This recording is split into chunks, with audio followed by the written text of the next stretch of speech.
Good evening बच्चों। अगला पढ़ रहे हैं हम संबंध बोधक अव्यय, जिसे संबंध बोधक अभिकारी भी कहते हैं। वे शब्द जो संज्ञा या सर्वनाम पदों का अन्य संज्ञा या सर्वनाम पदों से संबंध प्रकट करे संबंध बोधक अव्यय कहलाते हैं। इसमें वे सारे क्रिया विशेषण होंगे, इसकी पहचान है। सारे वे क्रिया विशेषण शब्द, लेकिन उनके बाद में संबंध कारक का प्रयोग किया जाएगा। का, के, की, रा, रे, री, ना, ने, नी। जैसे मेरी पुस्तक दीजिए, ने शब्द है, उसके साथ में कारकीय विभक्ति री लगा हुआ है तो बन गया मेरी।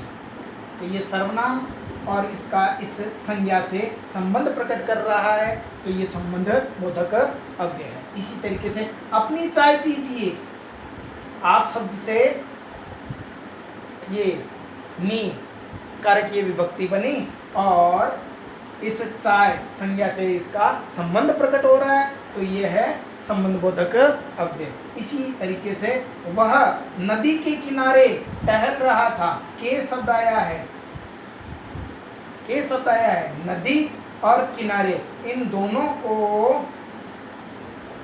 जोड़ने के लिए संबंध कारक का प्रयोग किया गया है। यदि ये न होता वह नदी किनारे टहल रहा है, तो टहल रहा है, कहाँ टहल रहा है? किनारे। तो यहाँ होता कालवाचक स्थानवाचक क्रिया विशेषण, लेकिन के का प्रयोग किया गया है, इसीलिए ये संबंध बोधक अव्यय है। तो सबसे महत्वपूर्ण बात यही आपको याद रखनी है, क्रिया विशेषण और उसके बाद में संबंध बोधक अव्यय संबंध कारक होगा। आगे पढ़ते हैं हम समुच्चय बोधक अव्यय।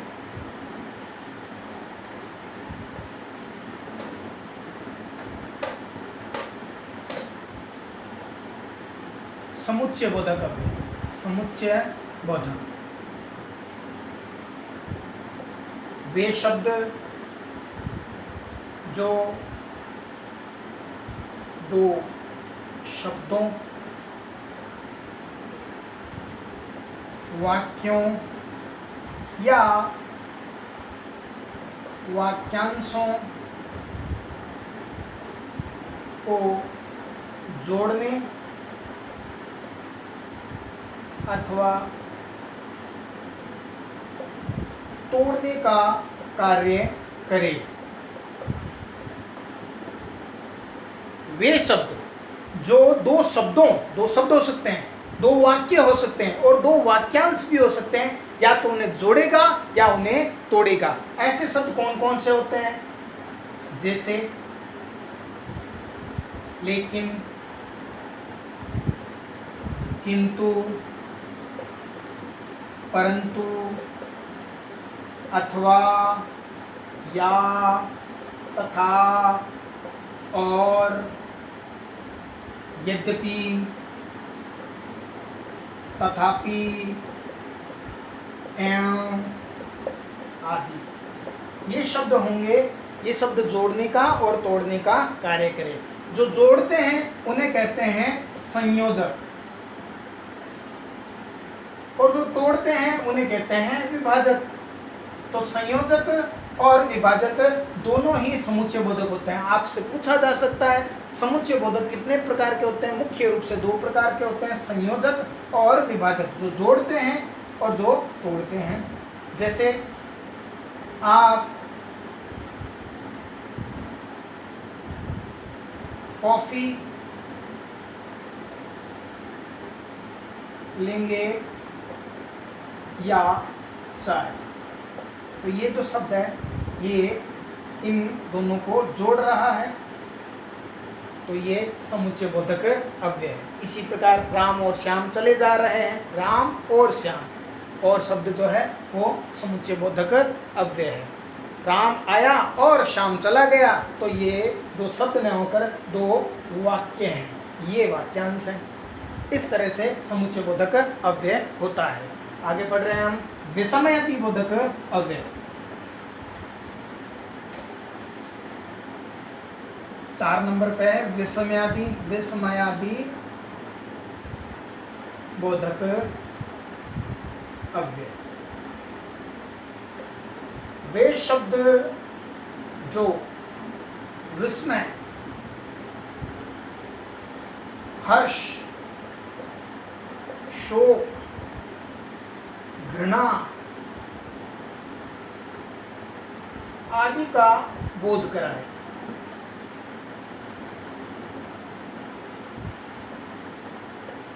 जैसे ओह,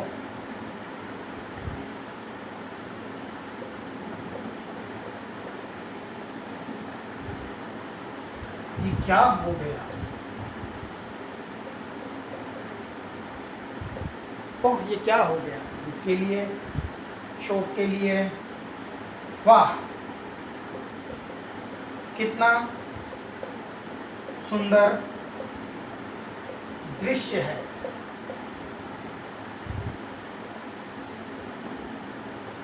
छी, कितनी गंदी चाय बनाई है। तो ये शब्द जो घृणा का बोध करा रहा है छी, वह शब्द जो है हर्ष का बोध करा रहा है, और ओह शब्द जो है वो शोक का बोध करा रहा है। तो हर्ष, शोक, घृणा, निंदा, ये शब्द जो होते हैं ये विषमयादि बोधक कहलाते हैं। और अब अंतिम चरणों में है हमारा ये जो संबंध बोधक अव्यय है, जिसे हम अन्य कहते हैं। वो अन्य शब्द जो है वो है हमारा विषमयादि बोधक अव्यय में, उसमें अविकारी में निपात। निपात का कार्य क्या होता है, वाक्य में बल देने हेतु निपात का प्रयोग किया जाता है। निपात का प्रयोग किया जाता है। ज्यादातर निपात होते हैं ही, तक, भी, और भी कई तरीके से होते हैं। जैसे उसने मुझे चाय तक नहीं पूछी। तो ये तक शब्द जो है ये बल दे रहा है वाक्य में। तुम भी चलोगे, ये शब्द आया, तुम भी चलोगे, यानी हम तो जा ही रहे, तुम भी चलोगे। ये शब्द जो है निपात है।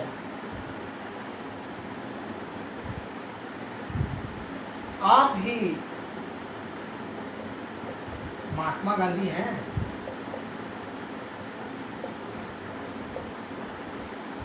ये भी वाक्य पर बल दे रहा है। तो हमने एक टॉपिक पढ़ा था शब्द शक्ति। शब्द शक्ति में इसका बहुत प्रयोग किया जाता है। जहाँ निपात का प्रयोग होता है वहाँ पर व्यंजना शब्द शक्ति होती है। व्यंजना शब्द शक्ति।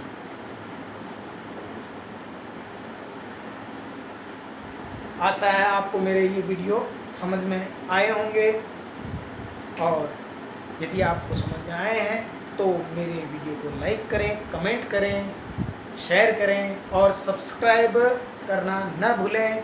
अंत में बेल आइकन को अवश्य दबाएं ताकि मेरा जो नया वीडियो है आप तक पहुंच सके।